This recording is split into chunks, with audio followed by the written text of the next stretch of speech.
তটিনীকে জেলে ঢুকিয়ে দেয় পরশুরাম। আর পরশুরাম বলে ওঠে, তটিনী তুমি এটা কেন করলে? আমি জানি তুমি এটা করতে পারো না। হ্যাঁ বন্ধুরা, আমরা এমনটাই দেখতে চলেছি পরশুরাম ধারাবাহিকের আগামী পর্বগুলিতে।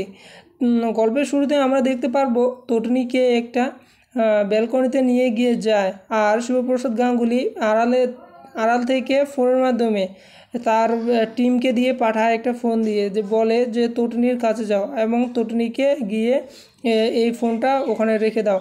এবং শিবপ্রসাদ এদিকে তটিনীকে আড়ালে বসে ফোন করে সব কিছু জিজ্ঞেস করতে থাকে। তটিনী বলে, সব কিছুই জিজ্ঞেস করার পর তটিনী বলে ওঠে, আমি জানি,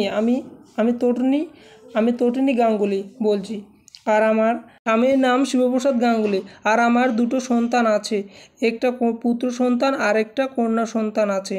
আমি যা জানি সব কিছু বলছি। আমি যে এখানে আছি সেটা কিন্তু আমার স্বামী জানে না। আমাদের একটা ছোট্ট ফ্যামিলি, ছোট্ট সংসার আছে, খুব সুন্দরভাবে আমরা জীবনযাপন করি ওখানে। ওই ছোট্ট সংসারে খুব সাধারণ দুজন সন্তানের মা আমি। এরপর শিবপ্রসাদ বলে ওঠে, খুব সাধারণ হলে আপনি মারলেন কেন? আর মাসের 13 তারিখে আপনি ওই নৌকাতে থাকতেই বা গেলেন কেন? এরপর একটু একটু করে তটিনীর সব কিছু মনে পড়ে যায়। এদিকে শিবপ্রসাদ বলে, আপনি যদি খুব সাধারণ হন তাহলে ওখানে আরও দুজন ক্রিমিনাল ছিল, যাদের নাম, একজনের নাম জিৎ গাঙ্গুলি আর একজনের নাম কর্ণ চ্যাটার্জি। ওরা কোথায়?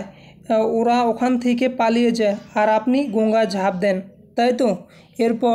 এরপর শিবপ্রসাদ গাঙ্গুলির কথা শুনে তটিনী কাঁদতে থাকে আর বলতে থাকে, আমি অতি সাধারণ। এরপর আরও শিবপ্রসাদ গাঙ্গুলি জিজ্ঞেস করতে থাকে, আর আপনি যদি সাধারণ হন তাহলে গুলি চালাতে পারলেন কেন? এরপর চিৎকার করে তটিনী বলে ওঠে যে আমি অতি সাধারণ একজন মেয়ে। এরপর এক এক করে সবার নাম বলতে থাকে শিবপ্রসাদ গাঙ্গুলি। পরশুরাম, আর পরশুরামের কথা শুনে তটিনী চমকে যায়। একটু পরে তটিনী কাঁদতে কাঁদতে শিবপ্রসাদ গাঙ্গুলিকে ফোন করে, মানে তার স্বামীকে ফোন করে বলে, আমি তোমাকে খুব ভালোবাসি, বাচ্চাদের খুব ভালোবাসি, সন্তানদের খুব ভালোবাসি, সংসারকেও খুব ভালোবাসি।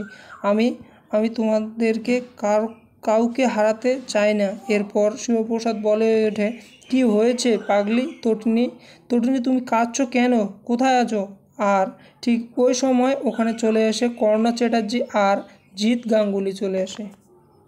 তটিনীকে ভয় দেখাতে থাকে আর বলতে লাগে, ওই দলে কিন্তু তুইও ছিলিস, তুই মুখ খুলিস না প্লিজ তটিনী, মুখ খুলিস না, বিপদে পড়ে যাবি, বলছি তো। এরপর তটিনী বাড়িতে গিয়ে তার স্বামীর জন্য তেলকই আর মসুর ডালের বড়া বানাতে থাকে। আর এদিকে তো ওদের কত কি হয়ে গেল সেটা ভাবতে থাকে তটিনী বলছে যে এবার কি আমরা স্বামী স্ত্রী দুজনকে ছেড়ে অন্য জায়গায় চলে যাব? না, এটা হতে দেওয়া যাবে না। তো বন্ধুরা, তোমাদের মতামতটি প্লিজ কমেন্টে জানাবেন, আর নতুন এপিসোড দেখার জন্য চ্যানেলটি সাবস্ক্রাইব আমার পাশে থাকবেন। ধন্যবাদ বন্ধুরা, এখানে বিদায় নিচ্ছি। আর পরশুরাম এপিসোডটি তোমাদের কেমন লাগলো প্লিজ দয়া করে কমেন্ট করে জানাবেন। ধন্যবাদ।